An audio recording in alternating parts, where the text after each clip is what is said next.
एक पति पत्नी आपस में नाराज चल रहे थे। नाराजगी भी इतनी थी कि एक ही कमरे में रहते हुए आपस में एक दूसरे को बोलते तक नहीं थे।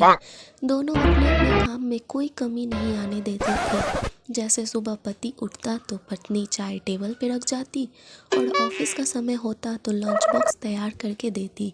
इसी समय पति ऑफिस से आते हुए सब्जी राशन लाकर देता। काफ़ी दिन गुजर गए। एक दिन पति को ज़रूरी काम से ऑफिस में 8 बजे की जगह 6 बजे पहुंचना था, लेकिन उसकी नींद 7 बजे से पहले नहीं खुलती थी।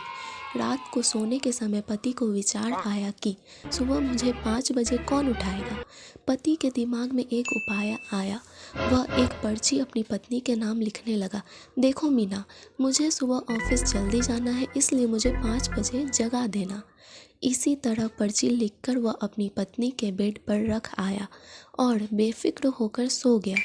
पत्नी पर्ची उठाकर पढ़ी और कुछ सोचा और वह भी सो गई।